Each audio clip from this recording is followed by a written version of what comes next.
Buenos días a todos. Entonces, vamos a iniciar la reunión de la rama del mes de marzo. Una invitada muy especial, conocida por todos, ¿cierto? La doctora Patricia Mena. Ella es profesor titular adjunto de la Pontificia Universidad Católica y trabaja en el Hospital Sotero del Río. Muy activa colaboradora de la rama y de toda la familia neonatal, que nos va a presentar el tema de bajo peso extremo de nacimiento, ictericia y fototerapia. Doctora Mena. Hola, muchas gracias. Les voy a presentar este tema y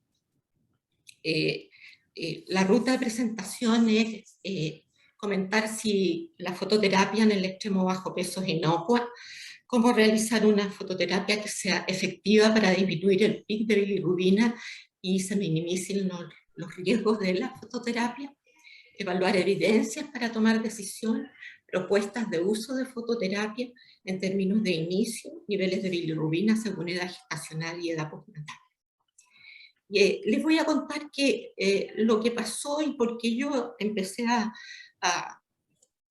estudiar este tema, es porque de repente en la unidad aparecieron las curvas de NICE para las decisiones de fototerapia, y en realidad yo tenía muy incorporado que los niños no tenían que colocarse en fototerapia si tenían una bili menor de 5, pero acá iban y me mostraban esto y me decían, no, aquí dice que hay que colocarlo en fototerapia aunque tenga 3,5.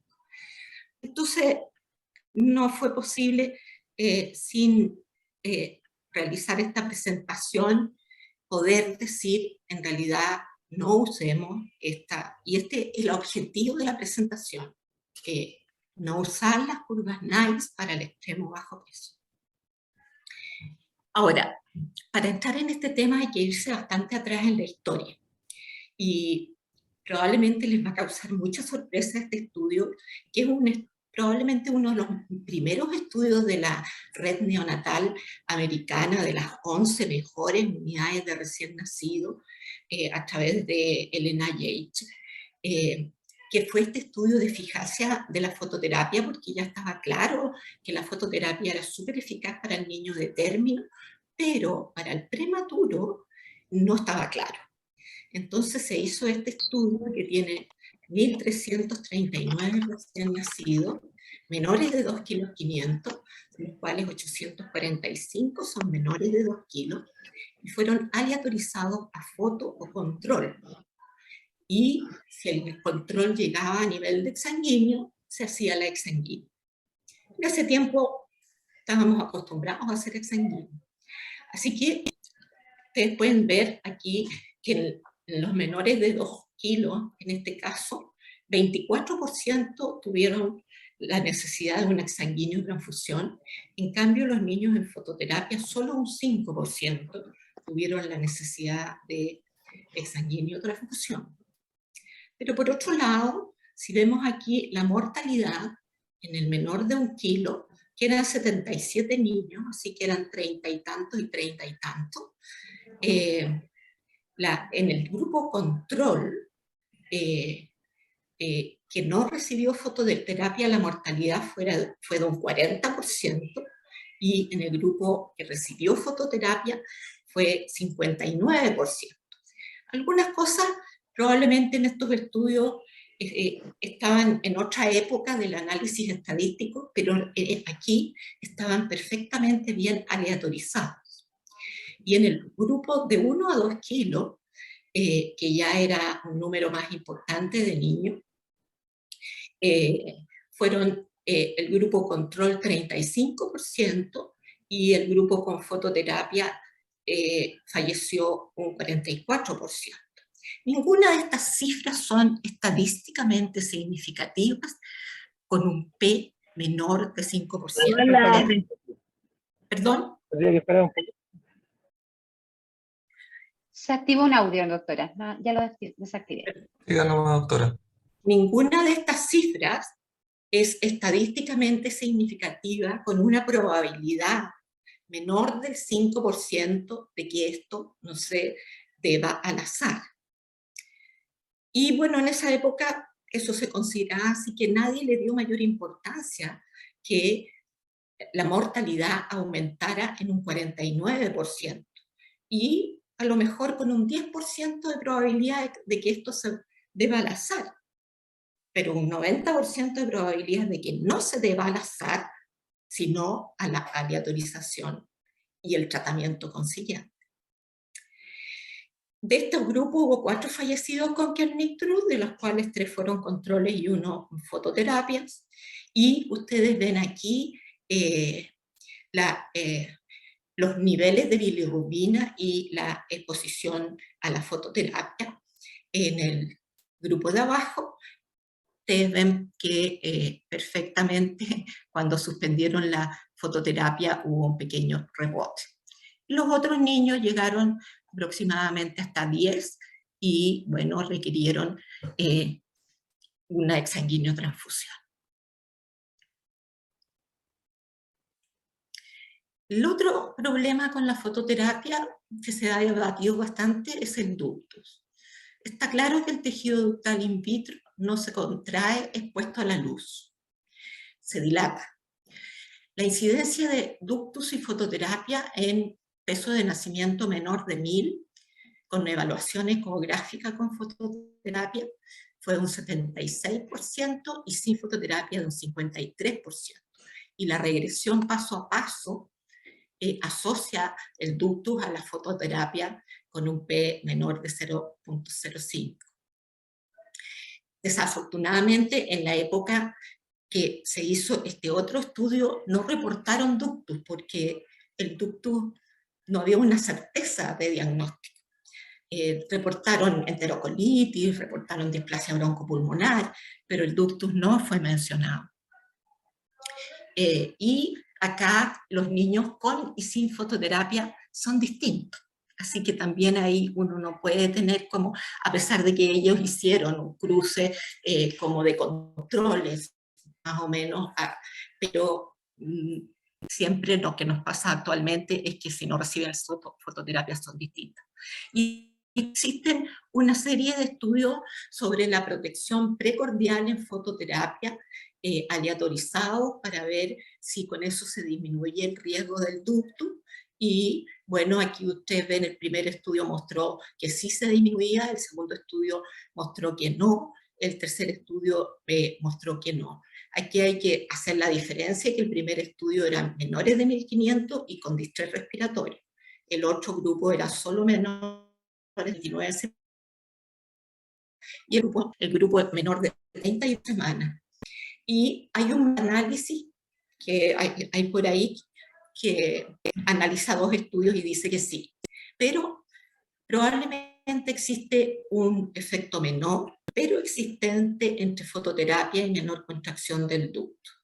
El uso del protector precordial no parece ofrecer ventajas significativas y no ha existido una observación adecuada, terapia muy precoz, sobre el ductus hemodinámicamente significativo en extremo bajo peso con síndrome de dificultad respiratoria.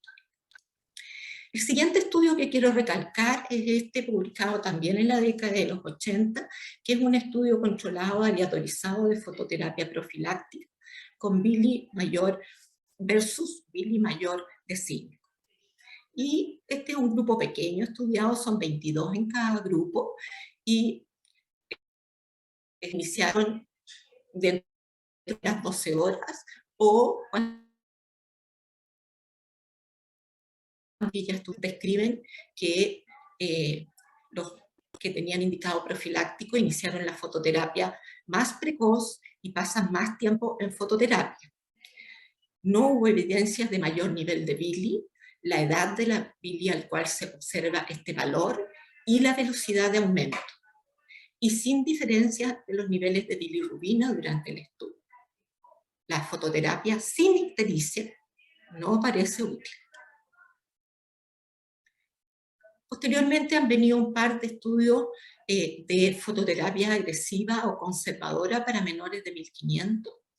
Este es un estudio hecho en Gran Bretaña, en Nueva Escocia, y ellos evaluaron un efecto a corto y largo plazo y iniciaron o a las 12 horas o al tener 150 milimoles, que eran 8,8 miligramos, que en realidad para el menor de 1000 es terrible, de alto. Fueron 95 casos, de los cuales 40 eran menores de 1000, y solo fue diferente el pic de bilirrubina en el menor de 1000, que está marcado aquí abajo en rojito. No hubo diferencias en desarrollo, aunque la parálisis cerebral y muerte había mayor tendencia en el grupo conservador. Aquí ustedes ven en esta otra, separando los menores de 1000, si bien nuevamente no es estadísticamente significativo, tenemos que la parálisis cerebral o muerte fue mayor en el grupo conservador.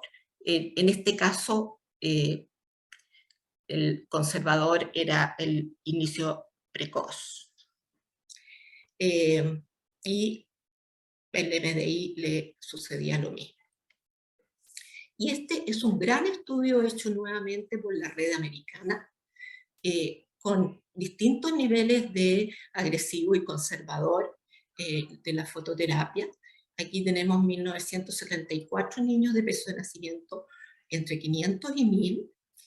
La fototerapia del grupo agresivo ingresan con 5. Si bajan, se vuelve a reiniciar cuando vuelven a 5, en los de 500 a 750, y se reinicia a 7 en la segunda semana con 750 a 1000. La fototerapia del grupo conservador ingresan con 7, de 500 a 750, con 8, el peso de nacimiento entre 750 y 1000. La exsanguíneo-transfusión, después de 8 horas de fotointensiva, que alcanzan 13 los niños entre 500 y 750, o 15 entre 750 y 1000. Esas eran las condiciones del estudio. ¿Qué sucedió con este estudio? Ustedes ven, el inicio de la fototerapia fue más o menos a las 24 horas de vida versus 58 horas. La bili promedio a los 14 de los primeros 14 días fue 4,7 versus 6,2, fue más alta. El pic de bili fue de 7 versus 9,8. La fototerapia,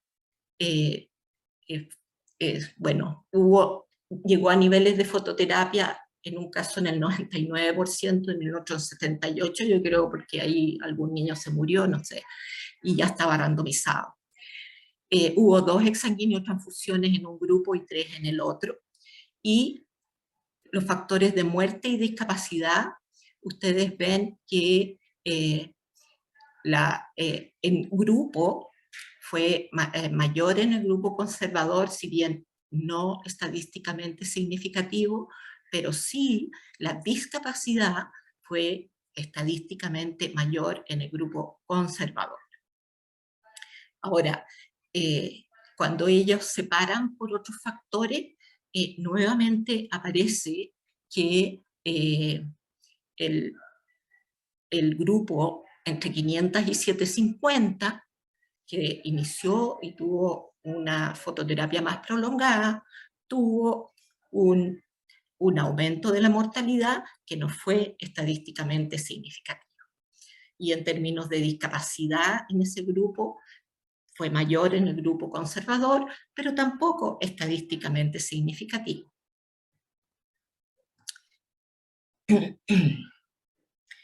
Este mismo grupo siguió a 1100 niños con bili total y libre a los 5 días. Tomaron el valor que tenían con bili total y libre a los 5 días en aquellos que pudieron medir bili libre. 933 estuvieron de alta vivos, 908 llegaron al seguimiento entre 18 y 22 meses. Son los pacientes del estudio previo, y lo que ellos muestran es que la bili libre se asocia con riesgo de muerte o alteración del neurodesarrollo, con un claro aumento sobre 0,8 a 1 microgramos por decilitro de bilirrubina libre. Y ustedes pueden ver aquí aquí hay 4 gráficos de bilirrubina libre. Arriba tenemos muerte o alteración del neurodesarrollo. Pucha, desafortunadamente aquí no quedaron bien los colores, pero yo puse, esto va de 0 a 1, la distancia del eje, va de 0 a 1. Y en realidad lo que se ve es que esta es la probabilidad o la proporción, y acá abajo tenemos entonces los niveles de bilirrubina libre, que en todos los cuadrados van de 0 a 2, en esta magnitud. Y ustedes ven que un poco antes del 8, esto francamente aumenta, si bien la dispersión también aumenta en forma importante. Interesantemente, ellos separaron los niños entre clínicamente estables e inestables. Definieron como inestables el pH menor de 7,15, el hemocultivo, esto es todo el quinto día es la referencia, hemocultivo en las 24 horas previas, apnea que requiere ventilación con ambú o conexión a ventilación mecánica, hipotensión con vasoactivo, ventilación mecánica. Solo el grupo definido como inestable tiene mayor riesgo de muerte o alteración del neurodesarrollo a mayor bili total. Y entonces aquí tenemos las bilirrubinas plasmáticas, y esto va de 0 a 15, cada una de los gráficos, en este eje de 0 a 15, y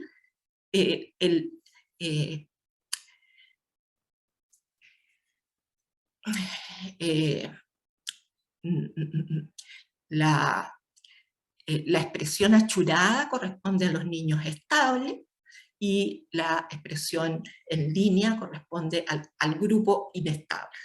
Y ustedes ven nuevamente que sobre 8 de bilirrubina ya aumenta significativamente, por sobre el 60% de compromiso, la probabilidad de compromiso, ya sea como muerte o neurodesarrollo. Lo mismo pasa en muerte o parálisis cerebral, en muerte o pérdida auditiva, y en muerte antes del seguimiento.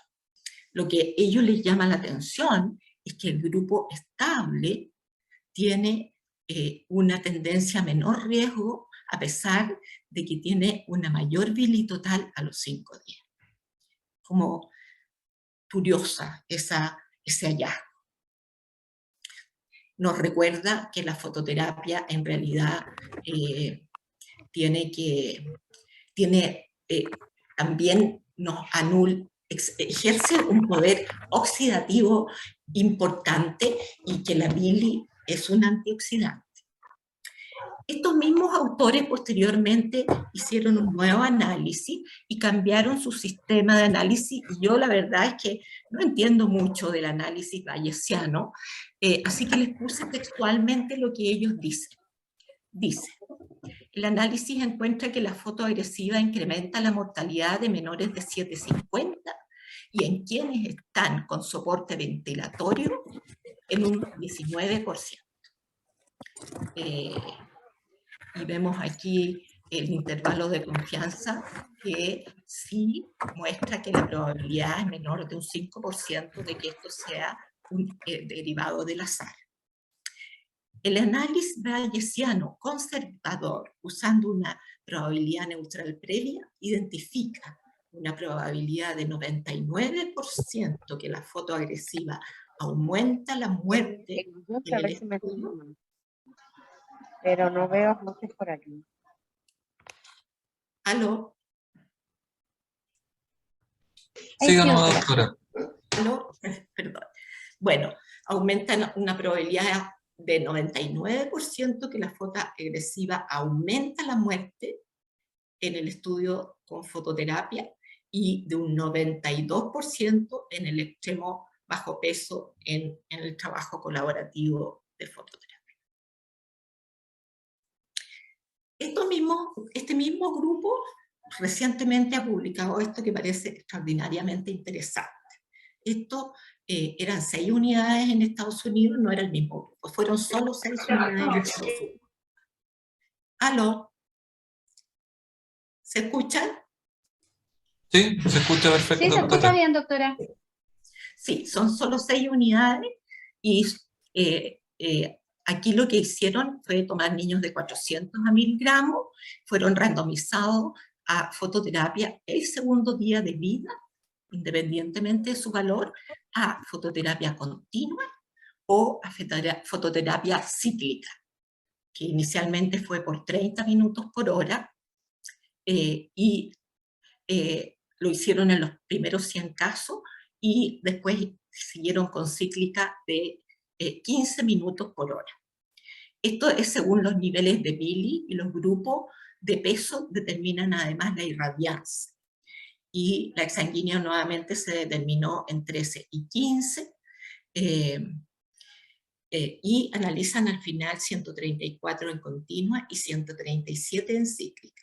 Y ustedes ven aquí la fototerapia por día en términos de hora, porque los niños eran cambiados cuando habían 4 niveles de bilirrubina, en los cuales en los 2 primeros seguían en cíclica, pero después, si aumentaba de eso, pasaban a continua, esperando no provocar el menor daño posible.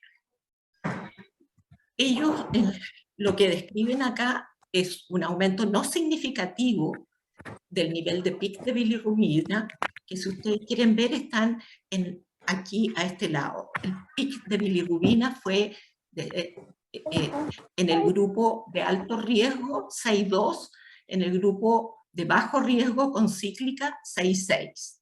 En el grupo de bajo riesgo fue 6,5 y en el grupo con cíclica 7,5. Hubo menor duración total de la fototerapia en el grupo cíclico, sin diferencias en morbilidad.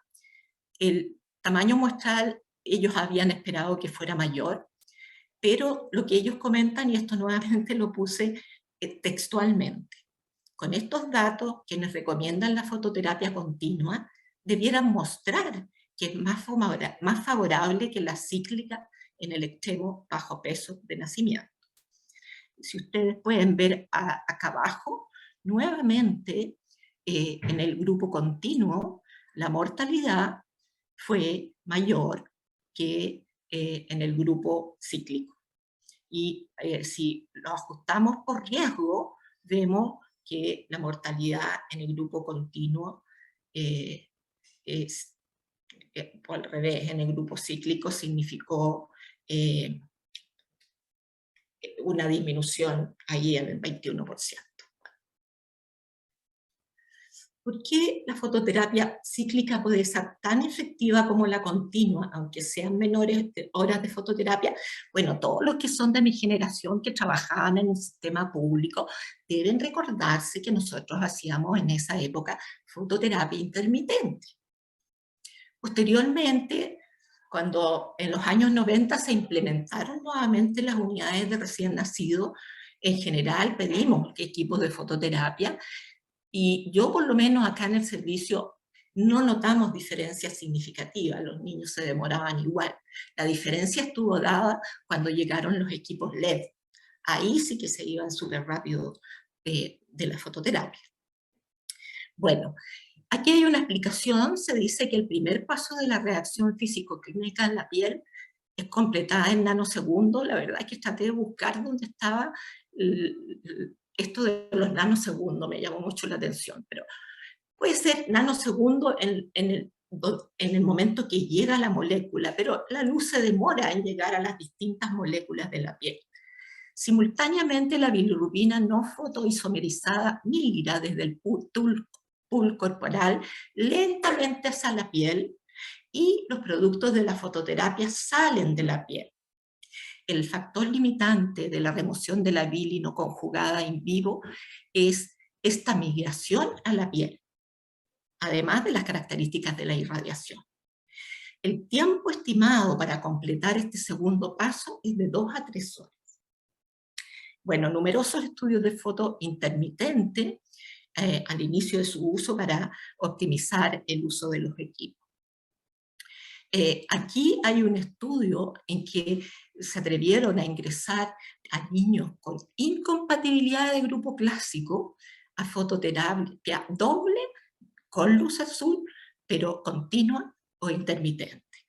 Y ustedes acá ven en el gráfico los niveles de bilirrubina como descendieron, y fueron exactamente igual en aquellos que recibieron 12 horas versus los 20 horas. Los eventos adversos fueron mayores, pero son los eventos adversos de niños de término, porque estos eran niños de término, en el grupo que tenía fototerapia continua. Pero si nos atrasamos con la fototerapia. Bueno, aquí nos tenemos que ir últimamente sobre todo a la literatura japonesa, que ha trabajado mucho con los extremos bajo peso, con Kernicterus. Ellos definen Kernicterus como un diagnóstico definitivo de los puntos 1, 2, 3, 5, que están aquí, y los vamos a leer, y probable cuando no hay resonancia, pero sí hay una respuesta auditiva alterada del tronco cerebral. Entonces tenemos parálisis cerebral o retardo del desarrollo motor con postura asimétrica, fluctuaciones del tono muscular con los cambios emocionales y opistótono. En realidad es opistótono, cualquiera de estas cosas. Nacido menor de 37 semanas, recién nacido, resonancia nuclear magnética con intensidad de señal anormal en el lobe pálido bilateral que se ve en el TAC en T2.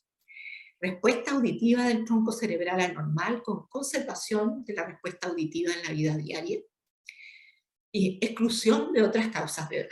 Entonces ellos hablan en estos términos de diagnóstico definitivo, diagnóstico probable, y aquí tenemos un TAC normal versus este TAC que tiene ahí las flechitas blancas que nos muestran entonces esta alteración de la intensidad de la señal en el lobo pálido. Ellos reunieron 75 casos de 58 hospitales en 14 años de niños que tenían esta hiperbili como bajo el rango de riesgo. De estos 42 niños eran menores de 1000, 69 menor de 1500. Así que eran muy pocos mayores de 1500. El pic de bilirrubina del total de la población fue 12,6, pero a la edad de 19 días. 25% tuvieron bili mayor de 15 en algún momento. 44 casos tuvieron albúmina menor de 2,5. En 30 de los 61 casos, el pic de bilirrubina, porque esto es retrospectivo, fue después de suspendida la fototerapia. La bili libre fue mayor de 0,8 en 40% de los casos. Eso era una indicación de exsanguíneo transfusión que no se hizo en todos los casos. Los japoneses, como ellos inventaron la máquina para medir la bilirrubina libre, no tienen problema, entonces todos los niños miden bilirrubina libre. Y la relación de bilirrubina a albúmina mayor de 3 significó riesgo. Y aquí tenemos los niveles totales de bilirrubina en el gráfico que está acá, y los primeros 56 días de vida. Y ustedes ven que estos niños mantuvieron sobre 5 una bilirrubina prolongada, con algunos picos intermitentes. Y la relación de bilirrubina-albúmina, que debiera ser menor de 3, bueno, en muchos niños aquí fue mayor de 3. En este mismo grupo, ellos trabajando de otra manera, digamos, vieron esta bili libre mayor en el 40% de los casos, la bili directa mayor de 0,1 interfiere en la determinación de la bili libre, de manera que cuando eso pasa ya no tienen bili libre. Y la bilialbúmina mayor de 3 es riesgo. Ellos proponen vigilar la bilirrubina en estos niños por 8 semanas, y si no tiene bili libre, usar bili total y albúmina. Ahora ustedes ven que hay una aceptable correlación entre lo que es la bili libre, que está en el eje de las Y en ambos gráficos, y la bili total versus albúmina, o la bili total nomás versus la bilirrubina libre. Con R cuadrado bastante alto. Después describen pacientes con potenciales evocados auditivos en este grupo con encefalopatía bilirrubínica, y encuentran 32 niños sin respuesta, separación anormal interonda en 18 y normales en 6. El nivel PIC de bilirrubina no era significativamente diferente entre estos grupos. El rango iba de 7 a 19. En los pacientes con estos potenciales anormales, durante el seguimiento se normalizan 7, pero no mejoran 22 de los que pudieron seguir. Y ahí sí el nivel PIC de bilirrubina es diferente. El nivel PIC aquí, no sé, hay un error, pero es un error de ellos. El nivel PIC fue de 9 a 8 y el intervalo de confianza fue ese, lo cual no corresponde, pero lo puse así porque está escrito así, es un error de la publicación. Pero habían 4 puntos de diferencia entre los que no mejoran y los que mejoran en términos del PIC máximo de bilirrubina. Estos son son datos nuevamente del grupo americano. Aquí lo que hicieron fue un análisis de datos. Esto es un análisis más bien retrospectivo de los datos de aquellos niños que tuvieron problemas. Bueno, aquí incluyeron 2.500 niños de 3.200 que eran alta viva, y ellos incluyeron los que dieron, que fallecieron después en alguno de los gráficos. Y aquí tenemos prematuros de 500 a 1.000 gramos, y la mayor bili estuvo asociada a muerte o discapacidad en un 6%, casi 7%. El índice de desarrollo psicomotor menor de 70 en un 5%, el requerir audífono en un 14% en realidad.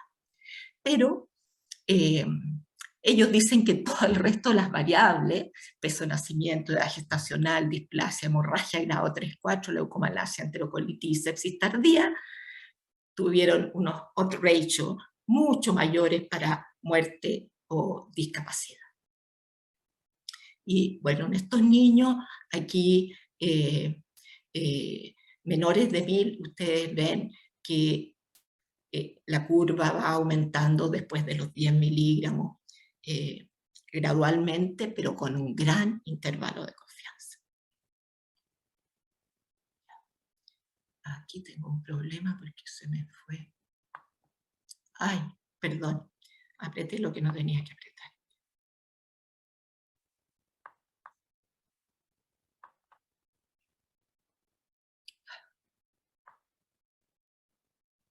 Bueno, está este estudio que lo que quisieron ver es que cómo se desarrolla la capacidad de enlazar la bilirrubina.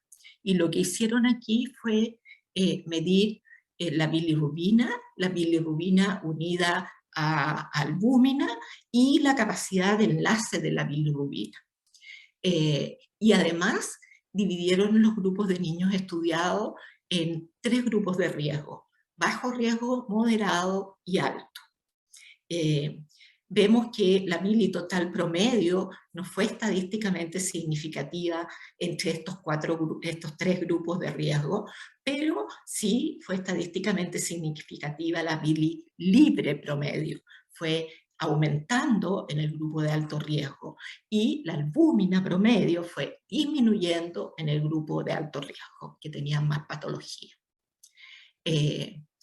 Y aquí entonces ellos publican la relación entre la bilirrubina total versus la bilirrubina libre, que es ligeramente diferente en el grupo de bajo, moderado o alto riesgo.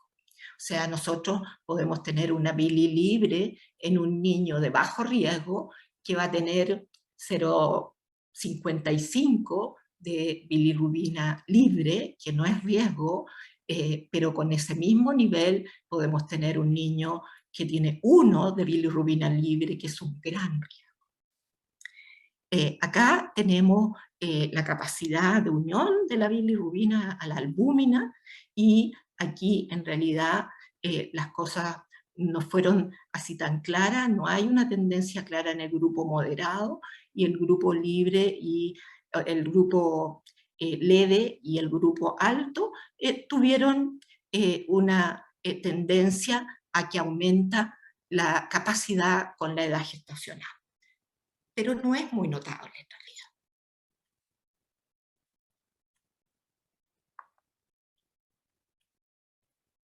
¿De qué depende la capacidad de enlace de la bilirrubina de la albúmina? Bueno, de la concentración de la albúmina, de la capacidad y afinidad de la albúmina, de la presencia de sustancias desplazadoras, ácidos grasos libres, antibióticos, sulfonamida, ceftriaxona, penicilina, vitamina K, ibuprofeno, infección, sepsis, acidosis, hipoxemia. Aquí tenemos otro estudio que me parece importante, porque aquí lo que hacen es medir la relación bilirrubina-albúmina en una gran cantidad de niños, con una gran cantidad de datos, y aquí lo que nos están mostrando es que por grupos de edad gestacional, ustedes ven, está más marcado el percentil 50, y tenemos el percentil 90 por encima y el percentil 10 por debajo. Y en este caso ellos evaluaron durante los primeros 14 días de esta población la bilitotal y la bilirrubina albúmina, y la compararon entonces con la edad gestacional. Ustedes ven que la bilirrubina en los niños menores de 28 semanas, si consideramos 10 como un nivel de riesgo, se manejaba bastante por debajo, pero cuando vamos y vemos bilirrubina, la relación bilirrubina-albúmina, que en este caso es 3, vemos que hay un grupo que está ahí en el percentil 90 que está sobrepasando ese nivel. ¿Cómo que se me está por aquí? Bueno, hay como bastante proposición de usar la bilirrubina libre, pero aquí hay algunos factores que, o sea, no la bili libre, sino la bilirrubina en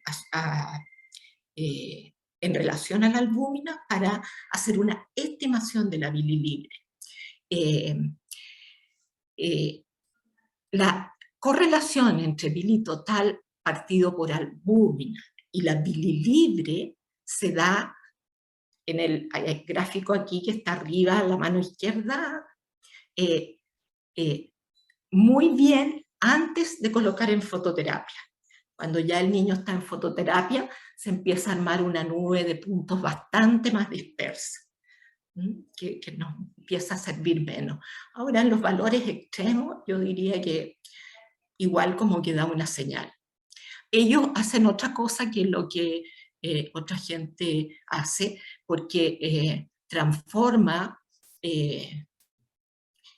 aquí lo que tenemos es ambas, la bilirrubina y la albúmina, en milimoles, entonces hay que hacer la transformación. Pero en otras partes están usando sin hacer ninguna transformación ni complicarse la vida, la bili tal cual en miligramos dividido por la albúmina en gramos. En este caso, el umbral de riesgo para ellos es, estos son prematuros, bili libre de más de 0,6 y una bili con albúmina, bili total con albúmina mayor de 0,4 en el prematuro extremo. En el prematuro tardío o de término, el riesgo se observa con bili libre mayor de 1, que equivale a bili albúmina mayor de 0,8. Pero cuando hacemos esta modificación, yo estaba bien contenta con esto. Dije, bueno, en realidad aquí tenemos un acercamiento que puede ser interesante, pero este estudio europeo en el cual intentaron evaluar el impacto que podía tener el uso de la bilirrubina albúmina para mejor desarrollo en el prematuro, inicialmente me deprimió, pero después lo leí acuciosamente y creo que es un problema del diseño del estudio. Estos son menores de 32 semanas, son 300 en cada grupo, y lo que hicieron es usar en un grupo la bilialbúmina o bilitotal para indicar fotos. Yo me imagino según lo que quería el médico tratar. Y en el otro grupo se usó solo bilitotal, pero también midieron albúmina, pero solo se usó bilitotal. Entonces, en realidad, ellos no encontraron ninguna diferencia, ni en el pic de bili, ni en el pic de bilialbúmina, ni en la morbilidad, ni en la evolución del desarrollo. Encontraron menor muerte en menores de 15 días, aquellos que estaban controlados por la bilialbúmina. Y esto da...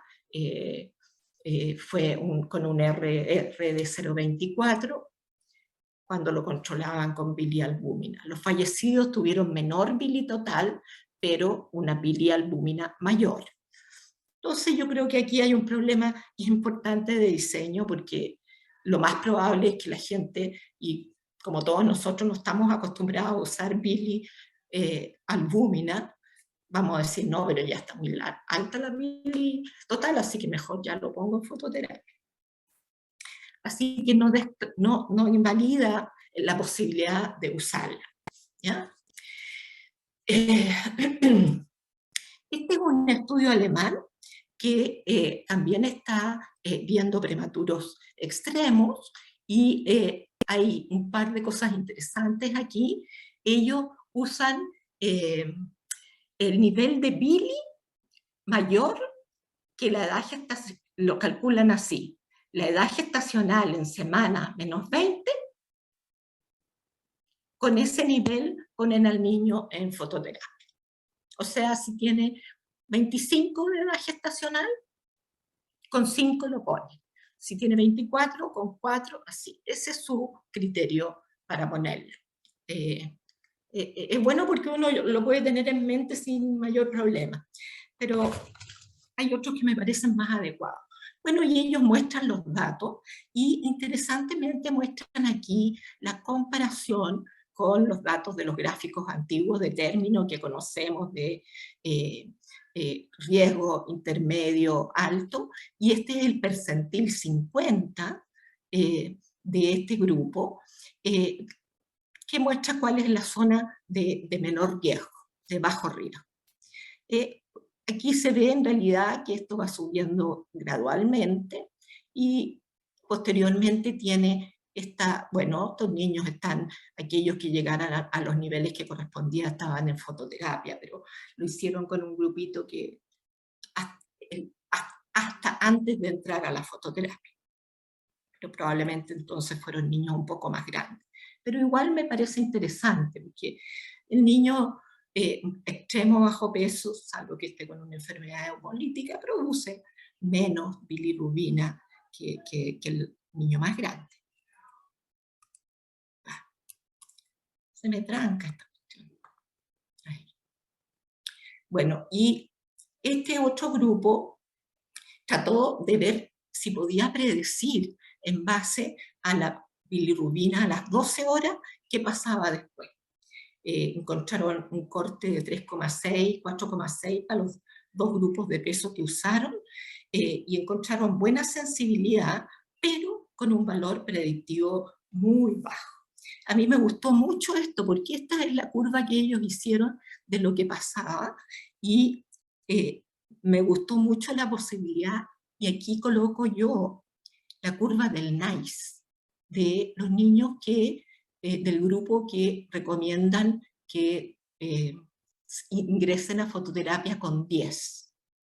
Y entonces ustedes ven que en realidad, para que sea riesgo 10, acá tienen que tener bastante niveles mayores que esta curva lineal, que a alguien se le ocurrió hacerla así, pero que no tiene ninguna evidencia, porque la bilirrubina sube rápidamente y después va subiendo más lento. Bueno, y llegamos a lo que se ha dado en los últimos años, y esto es ampliamente conocido, lo que Meisel propuso. Aquí está lo mismo de Meisel, pero en gráfico, y aquí está para cada una de estas semanas de edad gestacional la recomendación de NICE para ingresar a fototerapia a los 72 horas. Y ustedes ven que es bastante mayor para estos niños menores de 30 semanas. Y les muestro aquí las guías de Stanford, que parten con 5, las guías españolas parten con 6, y las guías japonesas, que son bastante recientes, ellos lo que usan son 3 conceptos: fototerapia común, fototerapia intensiva y exsanguíneo-transfusión. Y bueno, tienen una recomendación de la medición de la bilirrubina total y libre en los primeros 14 días, y después diariamente con transcutánea, y si la transcutánea marca más de 8, entonces se mide la total y la libre. Y aquí ven ustedes por grupos de edad postnatal y por grupos de edad gestacional. Y nuevamente aquí a las 72 horas ustedes pueden ver lo diferente que son las curvas del NICE para poner en fototerapia versus las curvas estas japonesas, que ellos han trabajado bastante firmemente este aspecto de la bilia en el extremo. La otra cosa es la efectividad de la fototerapia, que en realidad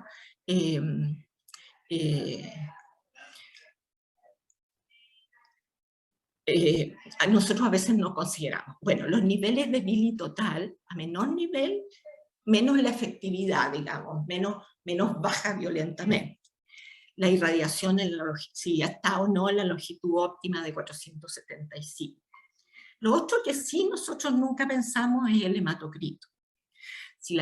Porque la carga de bilirrubina es muy diferente si el hematocrito es mayor, ahí tiene menor carga, que si es menor, porque la bilis se expresa por el plasma. Si nosotros tenemos mayor hematocrito, tenemos menos plasma.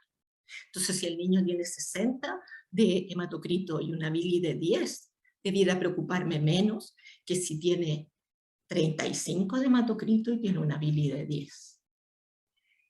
¿Ya? Esa es una carga total mayor de bilirrubina. Bueno, tenemos la situación de que no solamente es absorbida el fotón por la bilirrubina, sino que también por la hemoglobina en la piel, y de la capacidad de enlace de la bilirrubina al albúmina. Resumiendo, potenciales efectos adversos de la fototerapia. Puse a este lado los términos moderados tardíos, que todos sabemos, digamos, y que son asociaciones que no necesariamente uno las puede atribuir a la fototerapia o a la ictericia alta, pero están descritas. Pero en el extremo bajo peso de nacimiento está descrito en relación con la fototerapia, menor tolerancia alimentaria, descrita hasta una situación de hilio en algunos niños, pocos. menor contracción del ductus arterioso, mayor riesgo de mortalidad en el niño entre 500 y 750, y en menores de 1000 con ventilación invasiva. Entonces, ¿qué sucede en el prematuro extremo? Sin ictericia, la fototerapia produce riesgos adversos sin ningún beneficio. En general, se me está acabando. Voy a tener que buscar algo.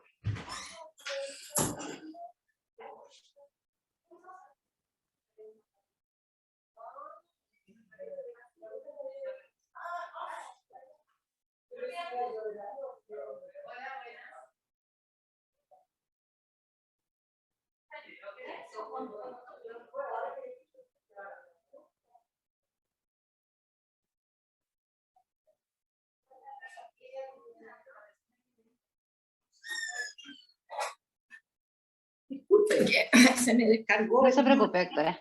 Sí, no se preocupe. Para que sigamos.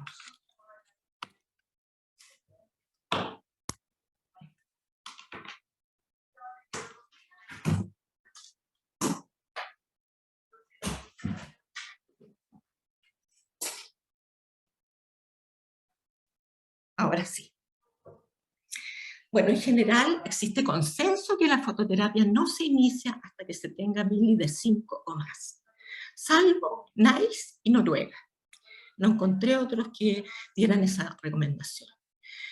Fototerapia tardía conservadora aumenta el riesgo de alteración del neurodesarrollo.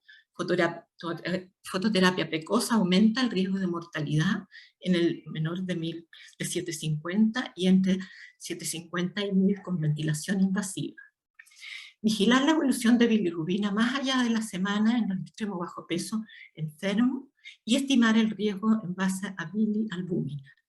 Deseable menor duración de la fototerapia necesaria que evite la encefalopatía bilirrubínica y minimice el riesgo de eventos adversos. Yo creo que vamos a volver a la fototerapia cíclica. Y no parece mala práctica suspender al bajar. Por ejemplo, nosotros ponemos un niño con 5 y al día siguiente está en 4. Suspendámosle la fototerapia. Al día siguiente a lo mejor va a estar en 6, se la reiniciamos. Eso es más beneficio que daño. Ya, el riesgo de la encefalopatía bilirrubínica en prematuros con niveles de bili muy bajos. Existe esta asociación con valores bajo el rango habitual de exsanguíneo transfusión. La asociación de mayor riesgo de discapacidad o muerte con bili solo se da en el extremo bajo peso enfermo, inestable como lo señalaron en el estudio. El uso de bili libre mejora la asociación, pero no está disponible, y la estimación de bilialbúmina, bueno, no parece ser muy buen producto, pero podría ayudar. Entonces, las sugerencias que yo hago para el extremo bajo peso: inicio de fototerapia con bili mayor de 5, en el menor de 1 kilo, o según esquema por edad gestacional de Meisel o de los japoneses.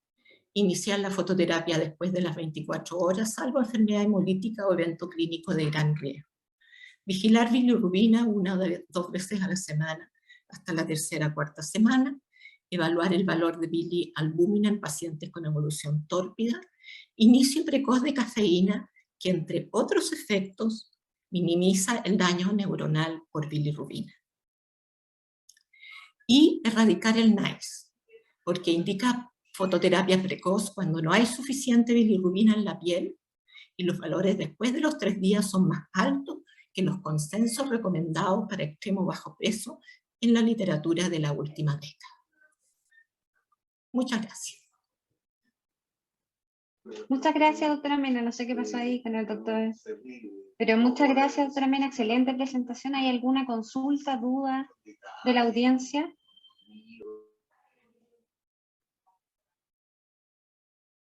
El doctor Tapia tiene la mano ahí levantada. Espérenme un segundo que tengo que activar la seguridad. Ahí sí, doctor. Ahí debería poder activar el audio, doctor. Oye, no, yo Ahí sí, ahí sí. sencillamente, lo más importante es felicitar a la Pati porque encontré, Pati, encuentro brillante tu presentación en un tema que es relevante. Hoy día el pronóstico de estos niños muy escopeso, nos fijamos mucho en los niveles de oxígeno, ventilación mecánica, y muchas veces descuidamos otros factores como bilirrubina, como glicemia, que algún otro día tú misma nos fue, te fijas, las alteraciones en la glicemia a lo mejor están incidiendo también en el pronóstico a largo plazo, lo mismo que la bilirrubina, etc. Entonces, a veces en estos que uno podría decir detalles, pero que no son detalles, podemos estar influenciando. Y por otro lado, reviví muchas cosas que eran de los 80 y 90, de las, muchas unidades tapaban, digamos, el pecho de los niños en fototerapia, ¿no es cierto? Y creo que es importante lo que tú dijiste, destacar la bilirrubina como antioxidante. Eso también fue un argumento para no empezar a usar fototerapia, digamos, antes de el niño llegar a ciertos niveles. Quería hacer dos pequeños aportes nomás.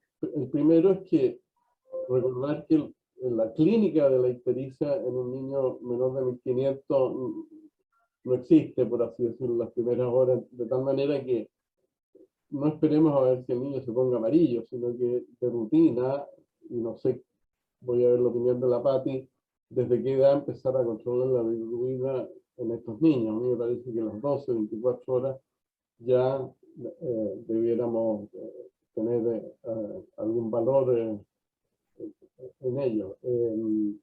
Y lo otro, Pati, yo por lo menos era partidario en aquel niño menor de 1500, pero que nacía con múltiples equimosis. Digamos, uno podría haberse tentado ponerlo en fototerapia porque esos niños casi inevitablemente van a tener una bilirrubina alta. Ahora, como tú dices, si todavía es muy baja, no va a servir la fototerapia, o a lo mejor hay que ver una bilirrubina más anticipadamente. Entonces, te quería hacer esas dos consultas. Y muchas gracias.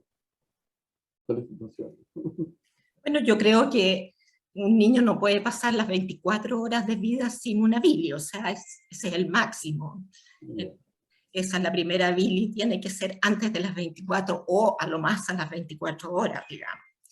Y como les decía, yo sí creo que lo que pasa es que muchas veces es colocado en fototerapia y ha caído de los niveles de fototerapia.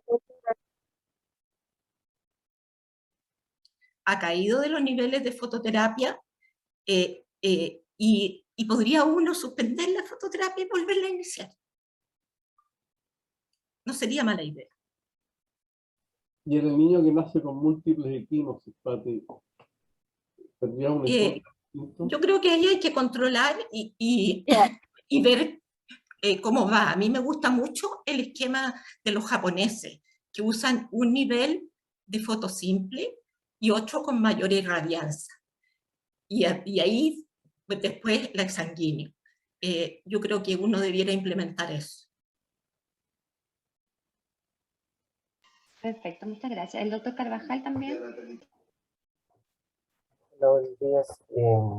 Fuertes declaraciones de la doctora Mena con su recomendación de erradicar las vías náuticas. Me parece que es súper interesante todo lo que ha presentado y obviamente obliga a revisar los temas en profundidad.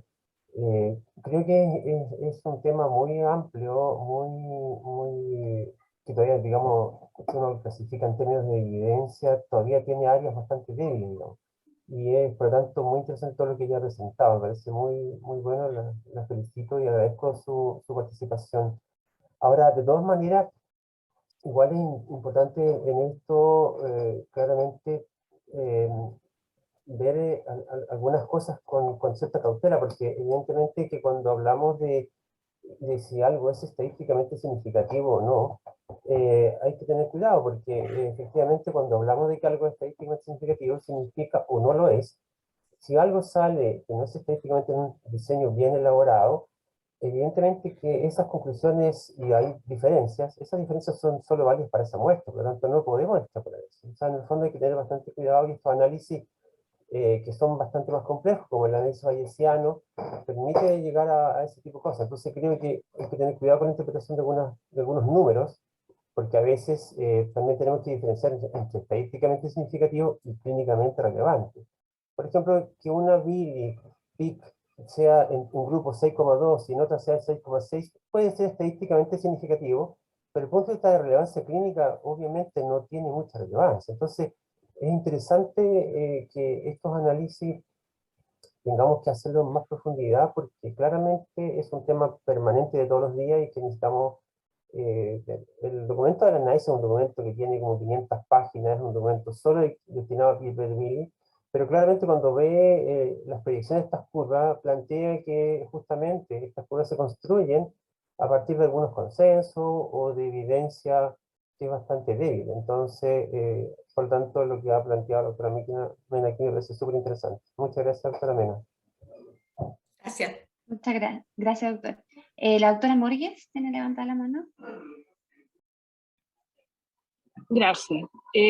Bueno, felicitar a la Pati, la verdad que muy, muy interesante, un tema que uno lo tiene un poco desestimado, ¿no? Pero uno profundiza cualquier tema y termina tremendamente enamorada del tema.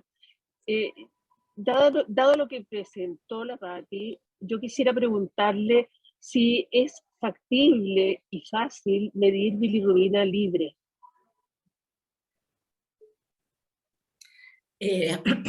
No es, hay que tener el equipo japonés, que aparentemente es bastante caro. Y hasta donde yo vi, lo tienen en muy pocas partes fuera de Japón. Porque pareciera que eso permitiría dar pasos mucho más certeros con respecto a la indicación de fototerapia y la respuesta del niño en el tiempo a la fototerapia, ¿no? Sí, claro. Bueno, yo creo que los japoneses, por eso que la curva de bilirrubina total que muestran los japoneses por edad y gestacional y por edad postnatal, me parece que tiene probablemente más fundamento, porque ellos han ido comparando cómo está, para no tener mayor riesgo de que la libre esté alta. Sí, esa es la gran entrega. En realidad el tema es súper relevante. Si uno lo ve por otro lado, ¿no es cierto?, las causas de discapacidad en todo el mundo, después de asfixia, prematuridad, está justamente la encefalopatía bilirrubínica, cuando uno tiene la mirada mundial. Entonces sí nos obliga a hacer reflexiones al tema y yo te agradezco mucho, Pati, la encontré muy buena. Y habrá que ver si es costo efectivo el implementar algo más certero como estos equipos japoneses. No sé, me quedé con el bichito. Muchas gracias. ¿Alguna otra pregunta de la audiencia? ¿No? ¿El doctor Miranda está por ahí ahora sí? ¿O no? ¿Tiene Sí. problemas todavía? Ahí sí, ya. Bien, excelente. Ya. Claro, no sé si quieres decir algo más. Sí, yo quería agradecer a la doctora Mena por su participación con la rama, como decía el doctor Miranda. La verdad que su participación ha sido muy, muy importante en todo este tiempo que nosotros llevamos como rama, nos ha apoyado un montón, así que le agradecemos mucho su participación, sus ganas de poder mostrarnos todo este nuevo conocimiento y abrirnos las dudas, como decía el doctor Carvajal, a ir revisando otros temas también. Quiero también decir y dar gracias a toda la audiencia, porque tuvimos una audiencia súper buena de 115 participantes en el mayor momento de la reunión, así que Eso quiere decir que están súper comprometidos con las reuniones, con el equipo, con la doctora Mena. Así que la verdad que para nosotros como rama, sentir el apoyo de toda la rama a nivel país es súper importante. Y no olvidar invitarlos al Congreso de Neonatología, como les comentábamos al principio, para poder también seguir contando con tanta audiencia. Muchas gracias, doctora Mena. No sé si quiere decir algo para terminar. ¿Sabe que hay una pregunta en el chat? Ah, ya, perfecto. Que en el chat dice acá está, alguna la veo. diferencia. Sí. ¿Alguna diferencia entre la luz blanca o la luz azul? O sea, mejor usarla combinada. En realidad, yo entiendo que la luz azul ha sido como un poco más estrecha del rango de irradiación, con muy buena irradiación, pero no tan amplio el rango. Así que todo el mundo está usando luz azul. Perfecto, muchas gracias, doctora. Ahí el doctor Miranda dejó la fecha del Congreso chileno del 9 al 11, ¿ah, sí? Le iba a hacer un pequeño alcance, además Sí. de que también aparece en los textos de los estudios, es que la bilirrubina, cuando no está en el contexto de una enfermedad hemolítica, tiene ciclo circadiano, y el nivel más alto es en la mañana. ¿Ya? Entonces, como bueno controlar en la mañana, o sea, en todos los trabajos que son súper bien evaluados, dicen, la bilis se tomó en todos los niños a tal hora. Perfecto, muchas gracias. Muchas gracias, doctora Mena. Entonces nos encontraríamos en el Congreso de Neonatología, esperemos también, y las próximas reuniones de la rama mensuales. Y el Congreso será del 9 al 11 de noviembre de este año en el Hotel W, ¿ya? Modalidad híbrida, o sea, tendremos presencial y online. Así que esperemos encontrarnos en el Hotel W con muchos de ustedes. Muchas gracias, doctora, y muchas gracias a toda la audiencia.